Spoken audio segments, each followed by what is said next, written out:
শুভ সকাল বন্ধুরা। আজ শুভ পয়লা বৈশাখ। সমৃদ্ধি মা আর শ্রাবণী ঘুমাচ্ছে। ভোর 5টা বাজে। আজ আমার একটু তাড়াতাড়ি উঠতে হলো, কারণ আজ অনেকগুলো কাজ পড়েছে।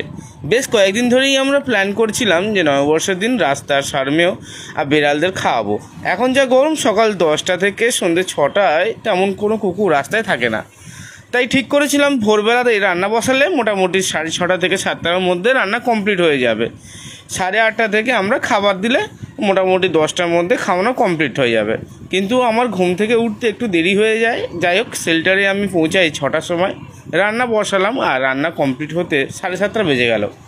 ঠান্ডা করতে দিলাম, আর ঠান্ডা করার ফাঁকেই দেখি কিছুজন এসে গেছে, আর আমি শ্রাবণীকে নিয়ে আসতে চলে গেলাম বাড়িতে। ইচ্ছে ছিল সমৃদ্ধিকেও নিয়ে আসবো, কিন্তু আনতে পারলাম না, কারণ ওর শরীরটা একটু খারাপ আছে, আর এই প্রখর রোদে না আনাটাই ভালো। আমি শ্রাবণীকে নিয়ে শেল্টারে চলে এসেছি, বাকিরাও চলে এসেছে সবাই। এবার আমরা বার হব। আজকের আমরা মাংস ভাত, ভ্যানিলা আইসক্রিম আর সন্দেশ খাওয়াবো। ভাবতে অবাক লাগে যে আমরা আগে প্রায় প্রতি মাসই ফিডিং করাতাম। এখন একটু সমস্যার জন্য সেটা আর হয়ে ওঠে না। অনেক দিন পর ফিডিংয়ে বার হলাম। আমরা ভ্যানের উপরে সব কিছু সাজিয়ে নিয়েছি। এখন সকাল 9:30 বাজে, অনেকটাই দেরি হয়ে গেছে। যাই হোক, শেল্টারের পেছনের দিক থেকে শুরু করব। আইসক্রিমটা গলে যাচ্ছে। আমিরের ভ্যান গামলার ডেস্কি ছিল বলে রেহাই, না হলে ভাড়া করতে মাথা খারাপ হয়ে যেত। ইচ্ছা আছে প্রতি মাসে এমন ফিট করাবো। গরমটা যদি একটু কম পড়তো তাহলে সমৃদ্ধি মাকে আনা যেত। শ্রাবণী বাড়িতে ফোন করে বারবার খবর নিচ্ছে যে সমৃদ্ধি কী করছে। সমৃদ্ধি এখনও পর্যন্ত ঘুমিয়ে যাচ্ছে। বাচ্চাগুলোকে খাবার দিতেই হামলে পড়েছে খাবে বলে। আইসক্রিমটা সবার আগে খাচ্ছে। অবশ্যই সব কিছু খেয়েছে। দিনের বেলাতে আমরা মোটামুটি 65টা কুকুরদের খাওয়াতে পেরেছি। যত সময় এগোচ্ছে ততই গরম বাড়ছে। ঠিক 11:30 নাগাদ আমরা আর পারছিলাম না। শেল্টারে এসে পাখার হাওয়া খেয়ে খাবারগুলো খাঁচার মাথার উপর তুলে পাখা চালিয়ে দিয়েছিলাম, যাতে খাবারগুলো নষ্ট না হয়। যদি খাবার ভালো থাকে রাতেও আমরা খাবার দিতে বার হব। দুপুরে এমনিতে 2টোর সময় খাবার দিই, আজ না হয় একটু তাড়াতাড়ি দেবো। শেল্টারে বাচ্চাদের খাবার দিয়ে দিলাম, কিন্তু শেল্টারের বাচ্চারাও আইসক্রিমটা চেটে ফুটে খেলো। ভাত কেউ খেলো না। বাইরে প্রচণ্ড গরম, আর শেল্টারে গরম আরও বেশি। টিনের অ্যালবেস্টার দেওয়া, যদিও 8খানা পাখা সবসময় চলে, তবুও গরমটা আর যায় না। ওদের আর জোর করলাম না ভাত খাওয়ার জন্য। সন্দেশ দিতেই সন্দেশটা খেয়ে নিল। প্রতি বছর পয়লা বৈশাখের সময় আমরা নিম হলুদ মাখি। এবছরও ব্যতিক্রম হয় কি করে? তার উপর সমৃদ্ধি মাও প্রথমবার নিম হলুদ মাখবে। আগের বছর অনেক ছোট ছিল সমৃদ্ধি মা, মাখানো যায়নি। শেল্টারের কাজকর্ম ঝটপট কমপ্লিট করে আমি আর শ্রাবণী বাড়ি চলে এসেছি। মা আগে থেকে নিম হলুদটা বেটে রেখে রেখেছিল। আমি শুধু অল্প সর্ষের তেল অ্যাড করে পেস্টটাকে আরও ভালো করে তৈরি করে নিলাম। আমরা নিজেরা একটু একটু করে মেখে নিয়ে সমৃদ্ধি মাকে ভালো করে মাখিয়ে দিলাম, আর সমৃদ্ধি মাও আমাদের কি সুন্দর করে মাখিয়ে দিচ্ছিল।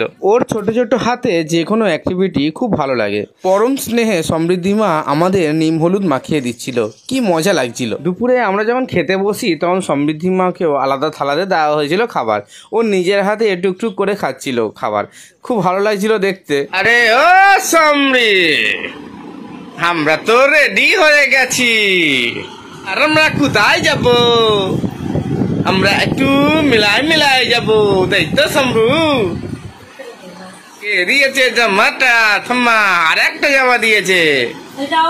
ওটা এখন খুব গরম তো, ওটা কয়েকদিন বাদে পড়বে। ও বাবা, ও বাবা। পয়লা বৈশাখ উপলক্ষে সমৃদ্ধি মায়ের 3খানা জামা হয়েছে।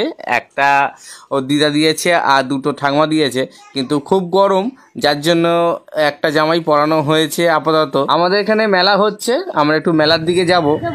আমরা সোনারপুর বৈকুণ্ঠপুর মোড়ে চলে এসেছি। এখানেই আছে জুবিনের দোকান, এর পাশের গলিতেই মামাদের দোকান। মেলা যাওয়ার আগে একটু মামাবাবুর দোকান থেকে ঘুরে আসবো। আজ দোকানের উদ্বোধন। ওনারা আগে থেকে বলে রেখেছিলেন, কিন্তু সময় একদম ছিল না। শেল্টারের আর বাইরের কাজগুলো করতে করতে এই সময়টা অনেকটাই চলে গেছে। কিন্তু সকালের দিকে একবার আসার চেষ্টা করেছিলাম, কিন্তু জায়গাটা আমি ঠিক খুঁজে পাইনি। যাই হোক, আমরা মামাবাবুর দোকানে চলে এসেছি। এডুকেশনের সমস্ত জিনিস পাওয়া যায় এখানে, আর বিভিন্ন জায়গা থেকে কালেক্ট করা বিভিন্ন হাতের কাজও পেয়ে যাবেন এখানে। খুব সুন্দর হয়েছে দোকানটা। আশা রাখছি দোকানটা আরও বড় হবে। শ্রাবণী সমৃদ্ধি মাকে নিয়ে একটু বাইরে বসেছিল, আর আমি মা বাবুর দোকানের ভেতরটা ঢুকে প্রতিটা জিনিসটা ভালো করে করে দেখছিলাম। আর মা বাবু বলে দিচ্ছিলেন কোন জিনিসটার কত দাম। হরেক রকম ব্যাগ এখানে রয়েছে, আর হাতের কাজে তৈরি করা অনেক রকম জিনিসপত্র রয়েছে বিভিন্ন বিভিন্ন দামে। এছাড়াও এখানে খাতা, পেন, পেন্সিল, রবার সমস্ত রকম জিনিসপত্র আপনারা পাবেন। আমরা ভেবেছিলাম আজকে একটু মেলাতে যাব, কিন্তু এতটাই গরম পড়েছে যে মেলাতে যাওয়া সম্ভব হয়নি। সমৃদ্ধিমা খুব ঘেমে যাচ্ছে, তাই জন্যই আমরা আশেপাশেটা একটু ঘুরে করে এই মামাবাবুর দোকানটাও একটু ঘুরে এবার সোজা বাড়ি চলে যাব। শ্রাবণীর কাছে শুনলাম আরও কিছু কিছু জায়গায় আমাদের নেমন্তন্ন আছে, কিন্তু শরীরটা একদমই টানছে না আমাদের, সারাদিন যা ধকল গেছে, তাই জন্য আমরা ডিসাইড করেছি আমরা বাড়ি চলে যাব। মামাবাবুর দোকান দিয়ে বার হয়ে আমরা যখন রাস্তায় এসেছি তখন একটা আইসক্রিম গাড়িকে দেখলাম, তো আমরা দেরি না করে ঝটপট একটু আইসক্রিমটা খেয়ে নিলাম। খুব গরম পড়েছে, আর একটু মায়ের জন্য আইসক্রিম নিয়ে আসলাম। ফেরার পথে দেখলাম ফুচকা কাকু ফুচকা নিয়ে বসেছে, লোকজনও আছে মোটামুটি।